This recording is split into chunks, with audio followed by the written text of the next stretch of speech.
Now, you all know me, Mr. Unitarian again, but my name is Ruth Gregory, and I decided to join this church when I was 18, and I have never regretted that decision.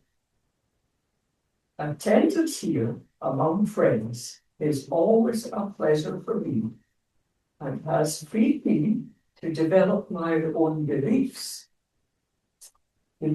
unfettered by what I consider unbelievable requirements and some abilities. Now it's time to light the candle, so I'm going to be very kind to do that. Truth is hard to find in our modern world. It's too easy to deceive others through our avenues of mass communication. So this candle I lit this morning is for those who work to uncover and preserve truth. Now, this year, which you know already, marks the 850th anniversary of the grant by King William I of Scotland of borough status to the city of Glasgow. And this morning I seek to celebrate that occasion by looking at the contribution to anthropology and to our understanding of the human mind by one of her citizens. Meet or reacquaint yourselves with James George Fraser, born in 1854 and died in 1941, and author of a famous book called Golden Bough, which on its initial publication in 1890 shocked, scandalized, or intrigued the book-buying public. He was inundated with mail after its publication, most of it critical. But before I tell you what all that doubtful publicity was about, I need to tell you the source of what I hope to do this morning. My chief source is the Golden Bough itself. It's an abridgment of the second and third editions issued in 2009, just when I bought it, issued by Oxford World Classics. It's important to note that the Golden Bough was not a one-off publication. It was added to constantly by Fraser throughout his working life as he explored and reported on new aspects on his main thesis. And the other source was Gemini, Google's AI related to our assistant search engine. And boy, did I have fun with that thing. I recommend it to you. As far as my program today goes, please note that the Golden Bough was a lifetime project for J.G. Fraser. I'm able to give you only a very brief idea of Fraser and the features of his work, which have seemed to me to be the most interesting, and which can be compressed with one another. In his book, Fraser claimed that his recent research had provided insights into the early thinking and reasoning of mankind, the thinking and reasoning upon which early human societies constructed their religious beliefs and consequent practices. Now, to a 21st century person like me, that sounds like a good book, sounds like a very interesting read. So why were people so shocked? Take the logic, would tell you. Because these are claims that much in the conduct of modern religion was full of surviving elements of ancient customs, which were based on belief in the efficacy of magic to solve human patterns or needs. If that were true, it would cast serious doubts upon the origins of some Christian beliefs and rituals. Fraser illustrated this point by citing the important sacrament of the Eucharist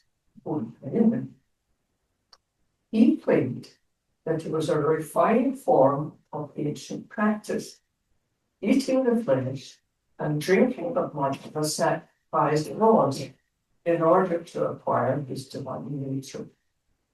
In the Eucharist, bread and wine are held to become the body and blood of Christ. So, a big uproar. It's the Victorian era, and you can imagine the reaction that there was. And there was indignation too. Who was this? Who could even suggest such a thing? Well, who was he, the author of the Golden Bible? James George Fraser was born in Brandon Place in Bellshill in Glasgow, to a comfortably off family. His father was a pharmacist, punctilious and thrifty. His mother was more outgoing and claimed a background in politics, Scottish politics, by various generations of her family, a fact of which she was very proud. Both parents were members of the Free Church of Scotland, and they valued a happy family. James did well at school and matriculated at Glasgow University, graduating with first-class honours in Latin and Greek, as well as experiencing the benefits of widely based Scottish curriculum, because he was studying Hume's treatise on human nature, and he was also studying natural philosophy, almost physics, tutored by William Thomson, later Lord Kelvin. So science gave him methodology, clarity, and a basis in the logic of cause and effect, commonly referred to as kind of bottom-up reasoning. These pathways he would later use to great effect. He followed these achievements by attending Cambridge University, obtaining a first in Latin and Greek there too. He wanted an academic career, and further efforts saw him appointed as a resident fellow in 1879 at Trinity College, no less, where he remained for the next 20 years.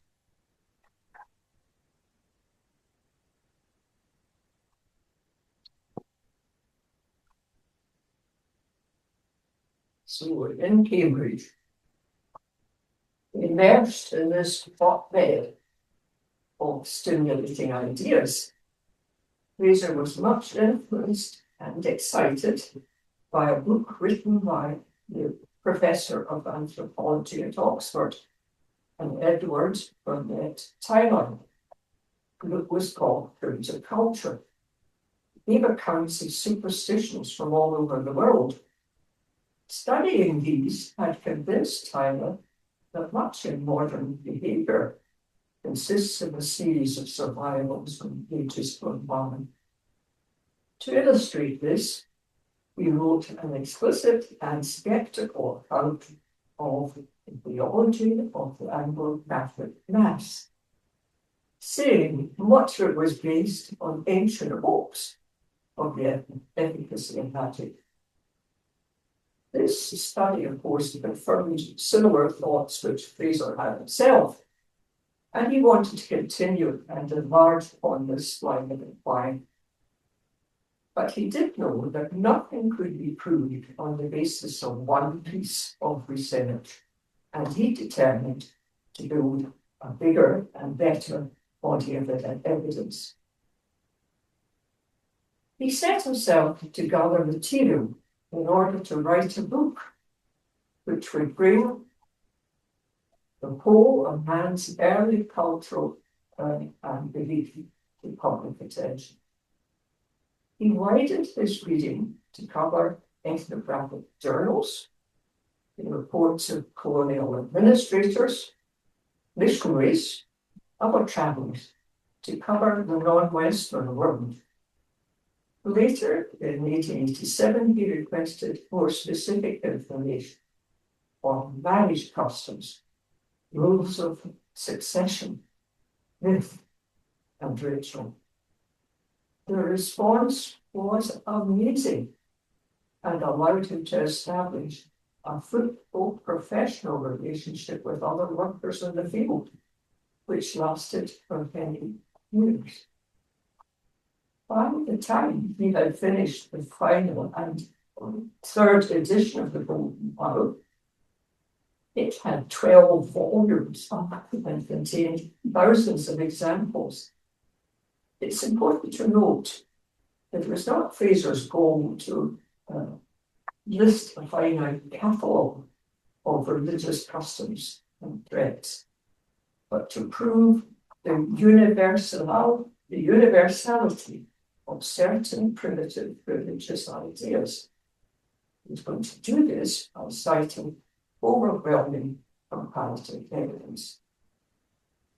Now, please realize that what I will say later, that in his own writing, every time Fraser expresses a particular view, it is backed up by examples of similar behavior gleaned from his vast array of research material. Fraser was interested in the thinking capacity of early mankind. What did we think about it? We concluded, and I think you would all agree with me, that the main fears they were of the earliest mankind would be the reliability of the food supply and the necessity to reproduce themselves in sufficient numbers. Now, these concerns or fears are just as they are today, and as they are when we think about it, but just about every other form of life. And yes, so the two fears are adequate food and reproduction. And that's, I was thinking about this, and I thought, of course, what am I hoping for my grandchildren? I'm hoping they all get good jobs, that they can all manage to earn what they're going to eat. And I hope they'll all find somebody that they can make a happy relationship with and have a family. That's what I hope. Around 12,000 BC, the hunter-gatherer stage of human development gave way to growing plants and keeping animals for food. Humans sought ways to control their environment, not just their environment, but to control each other as well. That strikes me as being very good, isn't it? Not just the food supply, etc., but other people. How and why that development was all a question of cultural phases, Fraser suggested. He suggested it went like this. Men want, say, the sort of first it's on the huntscrawl. Men want, say, race, those requirements is for rain.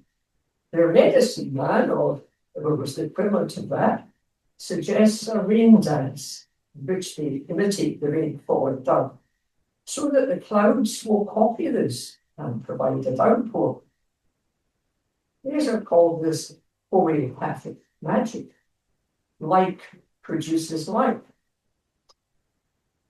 It's just like homeopathic medicines that like produces like.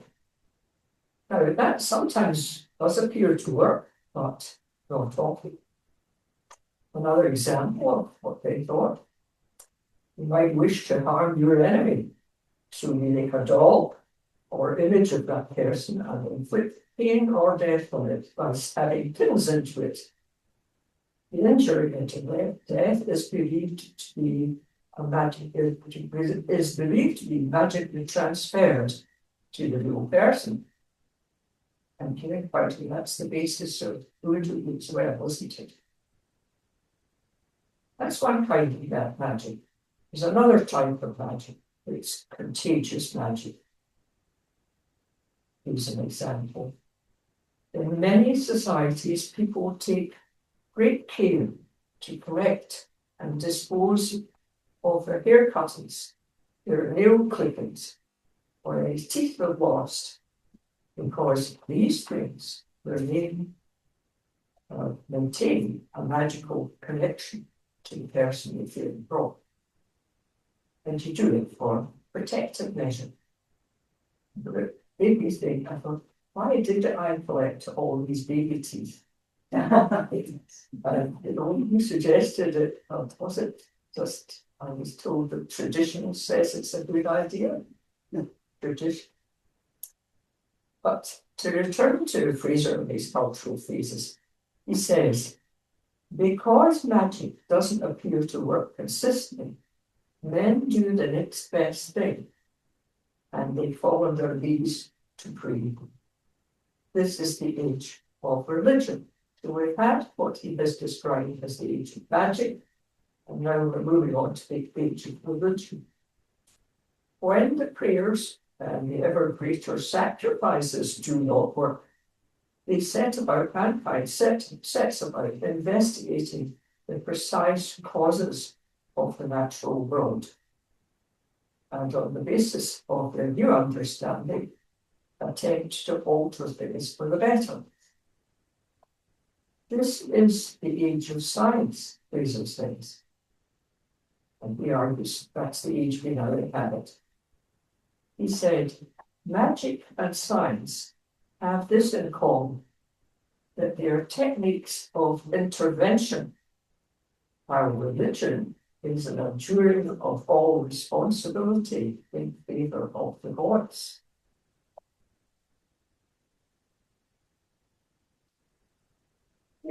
Fraser continued to develop and filling out this three-stage evolutionary structure until an event occurred which provided him with the perfect material to demonstrate that ancient beliefs and customs could linger on, embedded in later religious practice. In 1885, the London newspapers were full of reports on an archaeological dig which had taken place in Italy, near the small town of Aricia. The dig was at the site of the shrine to Diana, Queen of the Gods, who had long been worshipped over a very large area of the Eastern Mediterranean in former times. Worshipped not just as originally Diana the Huntress, but as a goddess to help women in labor, but also having an encompassing role as the mother of all life, human, plant, and animal. It was she who granted fertility to both men and women and to all living things. Fraser began writing about in 1887 with a description of Diana's shrine as it was in ancient times. Here it is. This is mostly Fraser's words, but I've added one or two bits in just to make it run more smoothly. Some 14 miles south of Rome, the Alban Hills are a fine, bold group of volcanic mountains, forming the last of the Apennines towards the sea. Within these hills lies a beautiful lake, the Lake of Neri, surrounded by a fine area of woodland. In antiquity, this sylvan landscape was the scene of a strange and recurring tragedy. Here the goddess Diana had an old and famous sanctuary known as the Sacred Woodland Grove of Diana. The great wealth and popularity of this sanctuary in antiquity is attested by modern archaeology. When Fraser goes on, tells us of Ovid the 1st century BC Roman poet.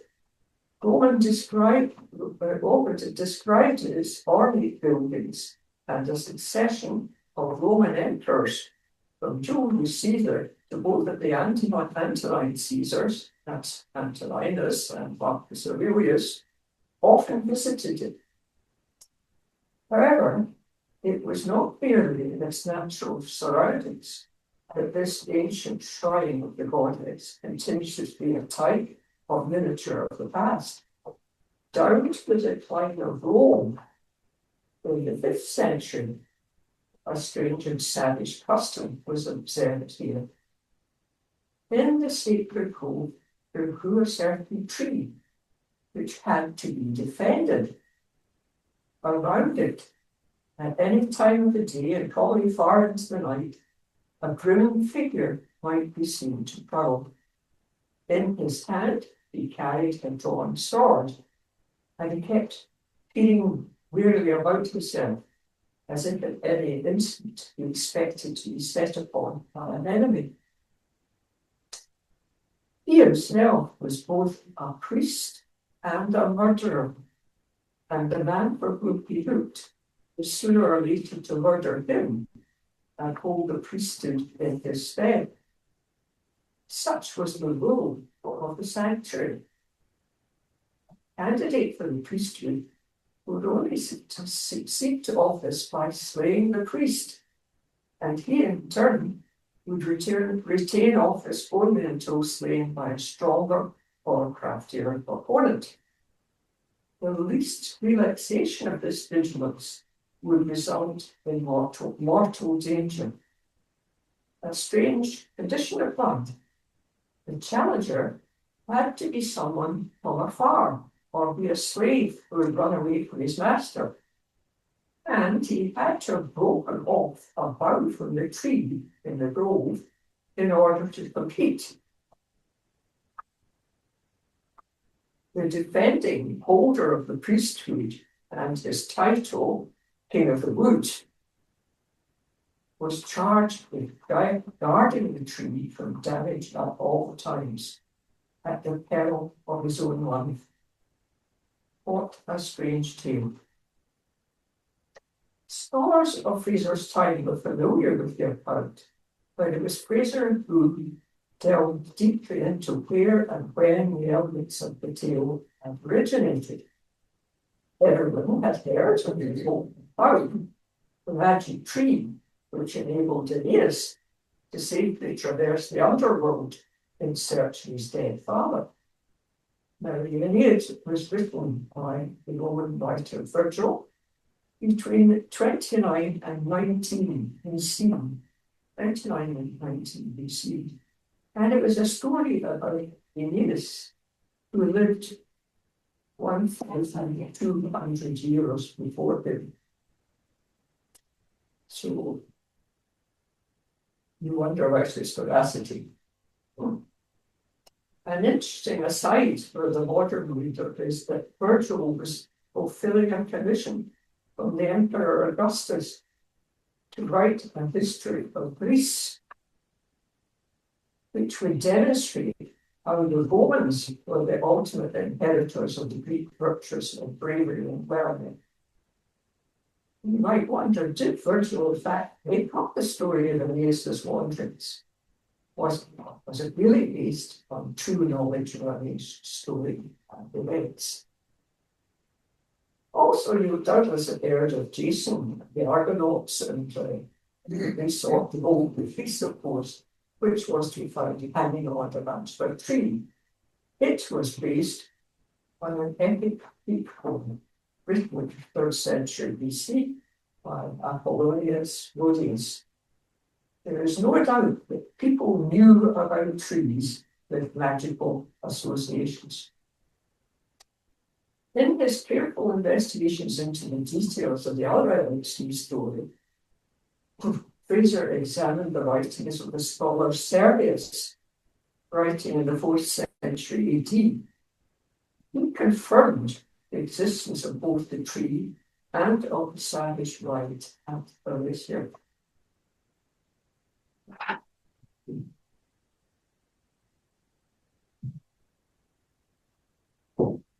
Servius also told another tale. It was a bloody and murderous tale. And for this, I need to listen carefully because it is a bit complicated. Agamemnon, he was the leader of the Greek forces. He was the king of the Mycenae.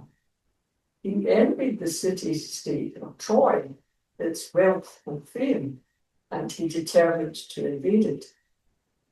Now, the weather was bad and the supply ships were to set sail.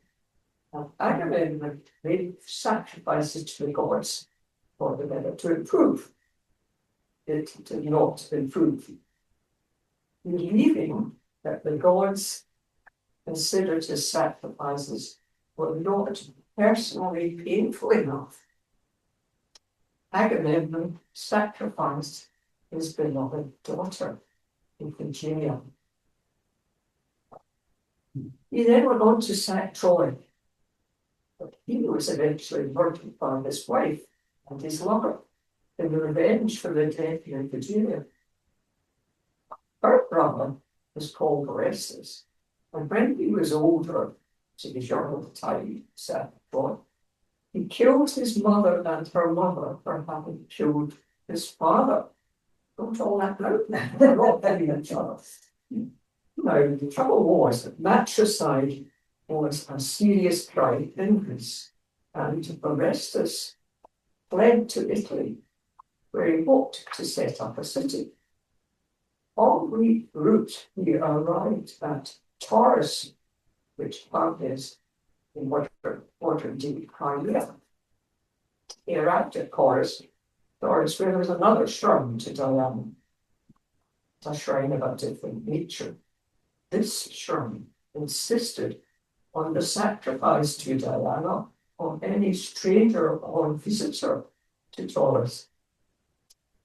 Wise Orestes moved on speedily, accompanied by his newly found sister, who had not been sacrificed, just spirited away to Taurus in disguise. She was, in fact, now the priestess of the Tauric shrine. And when the two of them fled, he took with them a wooden effigy of the Tauric Diana, and they eventually arrived in a bishop at the sanctuary. That is what was related by Servius. Could this story shed any light on the reason for the violence in the Elysian rite? Further reading provided Fraser with a total of 4 candidates as the possible original King of the Wood, but he dismissed them all. Stories involving kings and gods are very ancient. For instance, Orestes himself lived around 1300 BC, and customs came from much further back, possibly back as far as the Bronze Age, which occurred in Greece around 3000 BC. These stories were preserved by an oral tradition of traveling singers, storytellers, and later by public theatre performances of plays with moral or ethical dimensions. So, no conclusion could be found. The origins were clearly lost in the mists of time. Fraser then goes on to describe the likely relationship between the goddess and the priest, but he does not suggest that the rule of the sanctuary flows directly from the nature of that relationship. Diana was the goddess of fertility. As such, in line with ancient custom, she required a male partner, because both male and female are required to engender life. That partner was likely to be the king of the wood. In Fraser's own words, the mortal king of the wood had for his queen woodland Diana herself.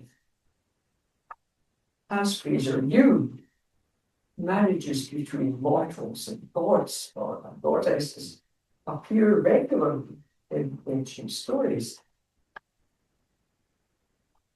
And in Aricia, local opinion had it that it was the sacred tree that was considered to be the embodiment of Diana, and that the king of the wood would regard it as his wife. Fraser had research results which revealed that marrying men and women to trees was still practiced in India and in other parts of the East, and that was within his own lifetime. So he thought, that happened in Latin. Could that information provide the real reason for the lights? And this is where I digress a bit and be put in indulgence, because I have a theory about this. It may be rubbish and horses, but I can't resist telling you about it because it's got a lot of it. Well, I think some of it. Here's my theory. If Diana, who had the care of all life, was indeed embodied in the tree, then damage to the tree is a catastrophe. It equates with a threat to all life, human, plant, and animal, and unimaginable horror stories. What king or spiritual father would allow that? The challenger had to be dispatched at all costs. Brave king, brave father, sacrificing himself for the greater good. Does that remind you of anything?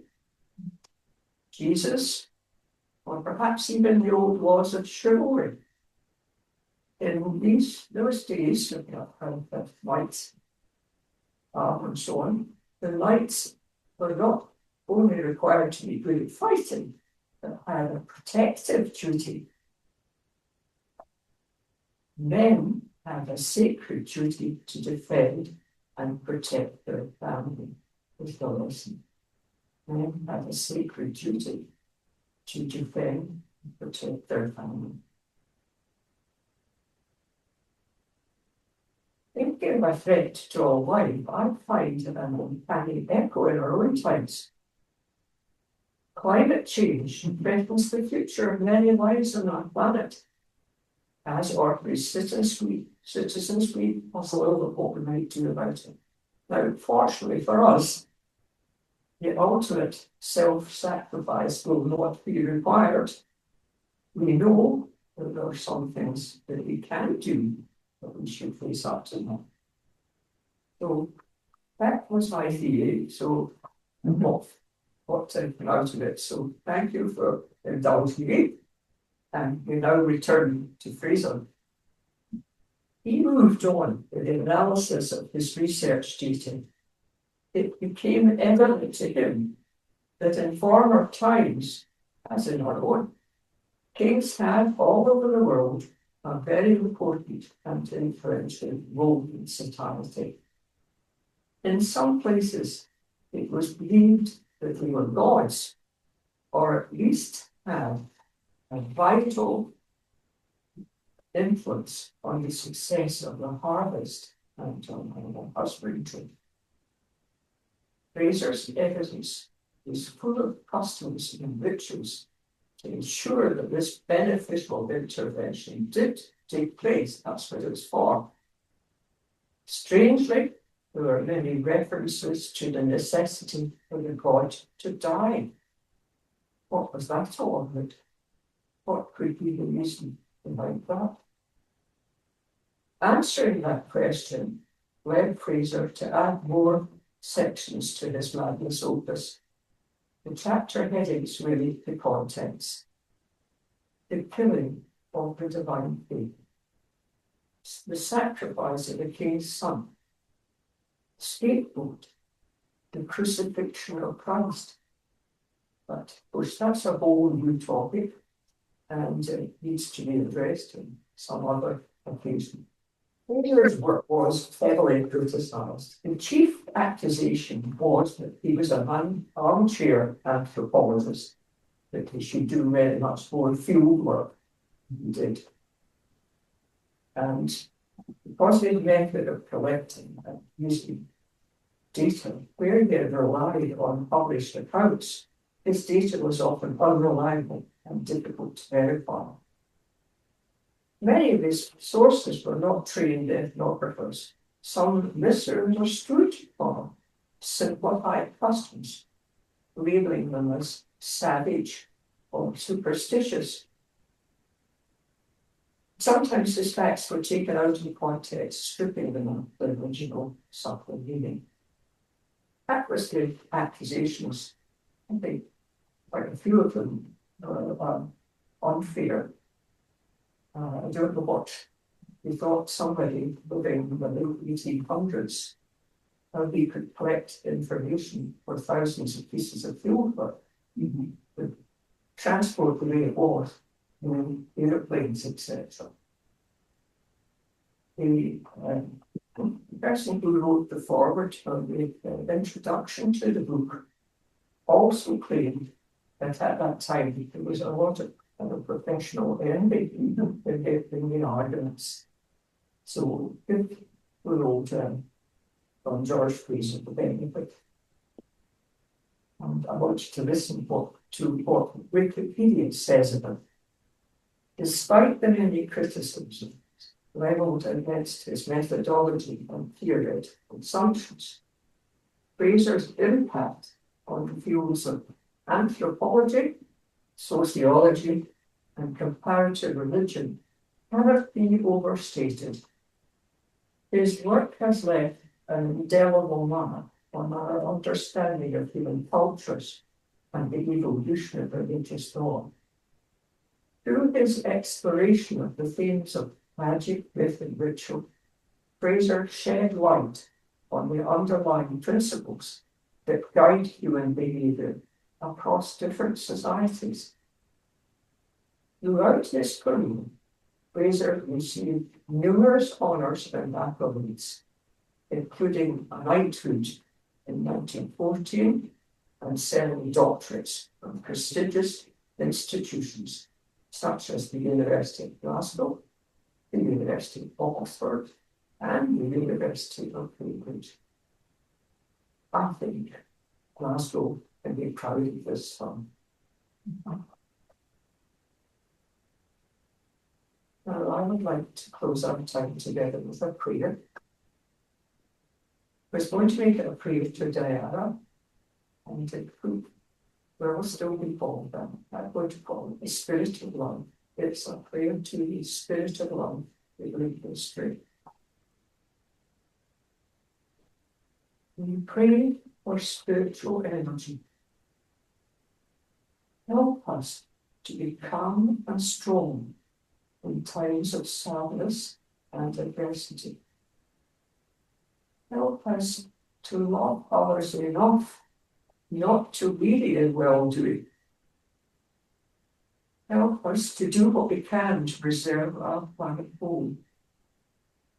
And help us to relate always to the energy, the joy of life. So in conclusion, I ask Alison to read the beautiful words of the 219 by Kendall Hughes. He's an interesting person. She's a UU religious humanist, and the hymn is in praise of life. You are the song of my heart in the morning. You are the dawn of truth in my soul. You are the dew of the roses adorning. You are the woven pole. Yours is the grace to be steadfast in danger. Yours is the peace that none can destroy. Yours is the face of the need-driven stranger. Yours are the wings of joy. You are the deep to the deep in me call. You are a lamp where my feet shall tread. Your way is steep, past the peril of falling, you are my daily bread. Yours be the praise of my spirit uplifted. You are the sea to each flowing stream. Yours are the days that are gathered and sifted. You are the deathless dream.